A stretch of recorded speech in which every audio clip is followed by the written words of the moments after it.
Superman. Okay, hi guys. Today we are going to go over the sumo deadlift. Now, I said this in the conventional video, but I'm going to say it here in case you only do sumo and you're not going to have an opportunity to see that other video, okay? So, here's how I like to start my little introduction, and that is with the shoes. Your shoe choice is really important. I bet if you pull sumo, you're probably pretty serious about your lifting and you're trying to lift heavy. So the shoe choice makes a difference. Okay, you're going to want to choose a shoe that is as flat and soleless as possible. These are Notorious Lift brand. They're actually approved by all powerlifting federations, so if you compete, that's good to know. But you don't have to use these. You can wear Converse, Vans, Jordans, and anything with a flat sole. Hard, please. Okay? So, by the way, the whole reasoning behind that is because when you're pulling heavy, I mean, every extra inch matters. So you want to be as close to the floor as possible. Okay? I mean, you can also go no shoes, but obviously if you compete, you can't. That's against the rules. So maybe you want to get used to wearing some sort of shoe. Okay? Now, the stance. Okay? I'm going to show a full-on sumo stance, but just so you know, technically there is a semi-sumo option, which is kind of midway, right? This would be conventional, more like feet parallel, slightly flared out, if you prefer that. But then sumo would be a little semi-sumo. And then the full-on sumo is, I mean, depending on your height, if you're really tall, you're probably going to be all the way, like to where the plates basically show up and then you have no more room to go as wide. I'm 5'2", so I typically go where the first ring of the knurling goes. Not all bars actually have 2 rings, now that I think of it. Definitely not Texas bars. So just where that first ring is, or the ring of the knurling, okay? Now, different from the conventional, you start off with the bar touching your shins. Okay, you don't bring your shins to the bar is touching your shins from the beginning of the setup.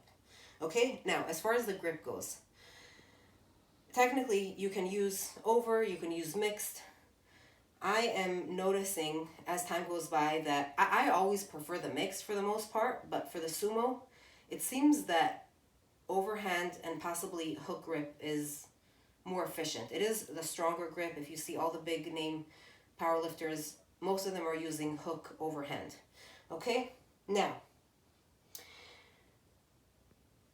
here's how we go about this next. Once you line yourself up, okay?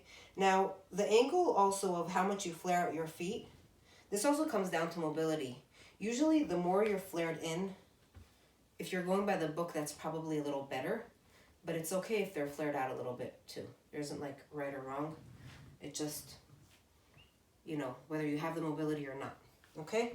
Now, once you line yourself up, you want to think of, you take your knees out to the side. Don't let them come forward. They got to stay pretty vertical, if that makes sense. Okay? So you come down, and where you grip the bar is typically straight down. Wherever your arms are, just go straight down. Okay? This or this. Now, maybe you want to come around from the side. I want you to see the angle of my back. Okay? So, once you grab the bar, I want you to think of, and this is something that I've only recently started coaching to do. I typically always used to think never anterior tilt your pelvis.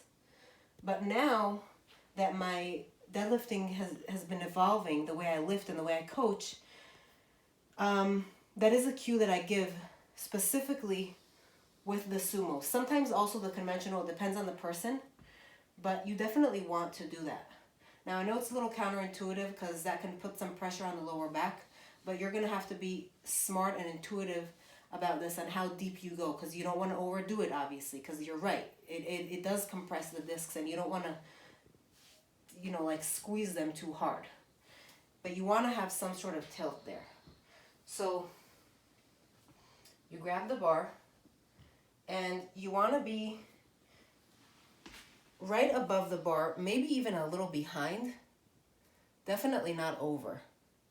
Okay, now from here, if you look at my pelvis, I'm going to stick it out a little. And proud chest.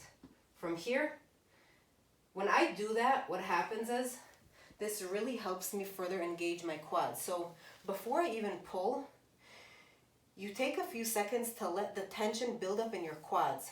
It's really important to do this, okay? Because if you try to pull too early before letting that tension build up, there is a fair amount of back action, unnecessary back action that occurs, and you want to minimize that, okay? You want to utilize your big muscles, your glutes, your hams, your quads, okay? The sumo stance is very hip dominant for good reason, so utilize those muscles, okay? Once again, you come here, open your chest, engage your lats, anterior pelvic tilt, and pull, okay? Straight line, rolling the bar against your legs, painting your legs, right? Re-engage.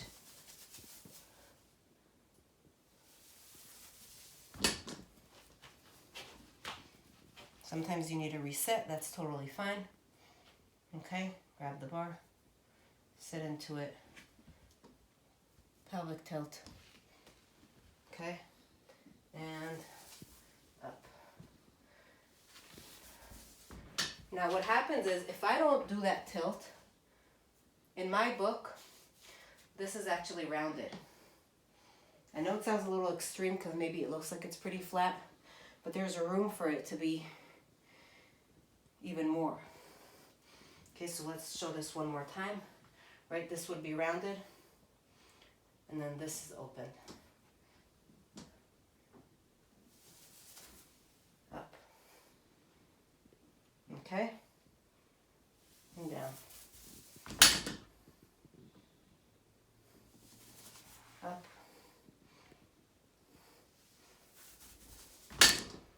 All right, so that is that.